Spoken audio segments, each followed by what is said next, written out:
guys, nimba uri umusore cyangwa uri umukobwa, dore uko wakoresha igihe cyawe neza. Iteka ntitujya tubura abaduca imbaraga, rimwe n'abaducira imanza.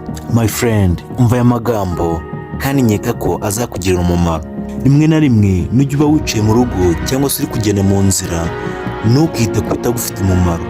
Rimwe na rimwe hari igihe abantu bakuru bajya batubwira amagambo twebwe tukayafata uko atari, kandi ayo magambo ariyo magambo yakaba yatwubaka mu mitima yacu, tukamenya icyo dukora, yewe tukayabyaza n'umusaruro. Kuko burya amagambo umuntu mukuru avuze aba yarabonye byinshi cyane, kandi burya yavuga hari impamvu. Nicyo cyatumye nzirikana aya magambo agira ati, my friend, menya icyo ushaka kandi ugiharanire.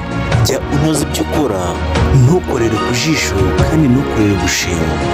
Guys, nutita ku gihe bizagufata, uzasanga waragezeyo. My friend, ayo ni amagambo iyo abantu bakuru bakunze kuvuga, bakunze kutugira inama twe nk'urubyiruko twakabaye twakora. Niyo mpamvu abantu bakomeje guhwihwisa amagambo agira ati, ubundi mu Rwanda twakabaye dufite minisiteri ishinzwe urubyiruko, ariko si ngombwa, natwe ubwacu turi minisiteri. Nshuti, mu gihe hari ibyo uri kugerageza, ntuzigere n'umunsi n'uyu na rimwe uzumva yuko uzabiseberamo. Guys, kuko ibigeragezo byo byonyine ntibizatinya ko bizaguseberamo cyangwa kukugerageza imbere y'abakwifuriza guseba. My friend, komeza ukore, intsinzi yawe nta kabuza uzayigeraho. My friend, warasenze byose biri mu biganza bya Nyagasani. Twebwe urubyiruko turi intwaro zikomeye cyane igihugu zifite.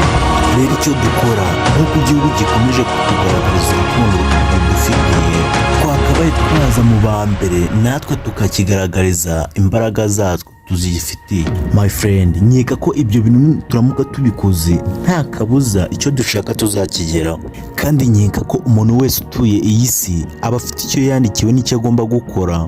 Ntihazagire umuntu uguca imbaraga akubwire ngo uriya yaragerageje, yarakoze, ariko ahageze inzira yaciyemo ndazizi, ntabwo najya kurerwa nihwanyagura.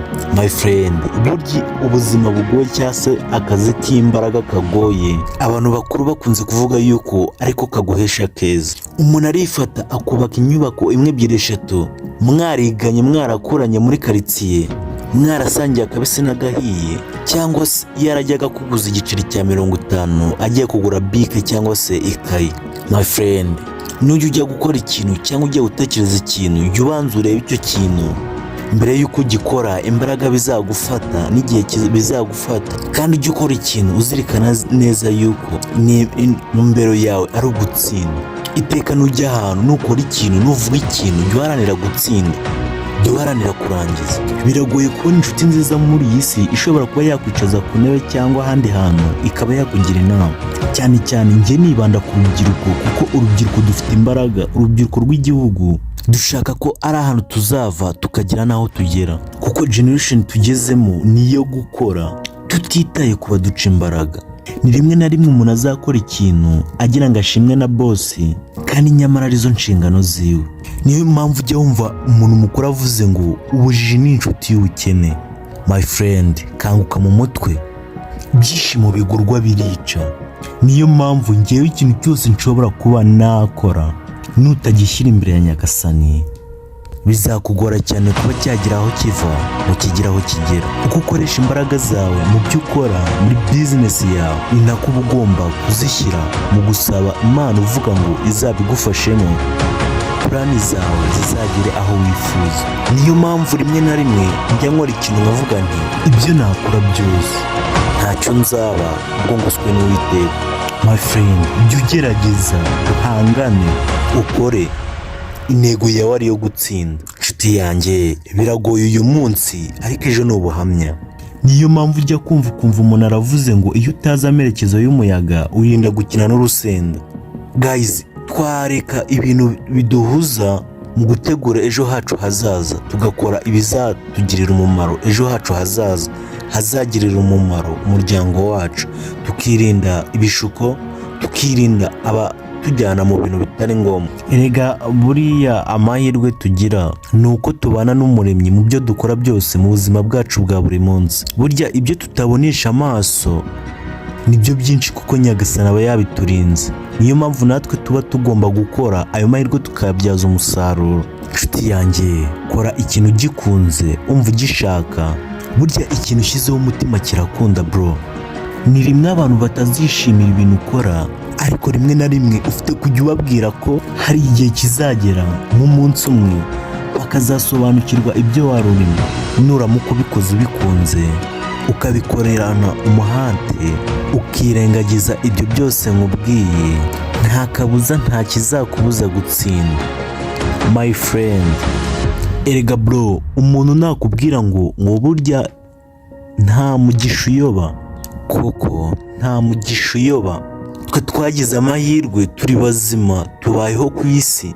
Hari abantu batajya bubaha agaciro kabo, batajya biyumva ko ubwabo ari agaciro, ngo batekereze ese ni kubera iki Imana itatugize ibuye cyangwa icyondo, kuki itatugize igiti cyangwa se urutare, ese kuki itakugize amazi ngo nawe ujye uhora utembera, ariko ikakugira umuntu, ikaguha agaciro, ikakugira umuntu. Niyo mpamvu umuntu nakubwira ngo nta mugisha uyoba, ntukumve yuko uwo mugisha uyoba hari abantu bawufatamo ukundi kuntu, bakagira bati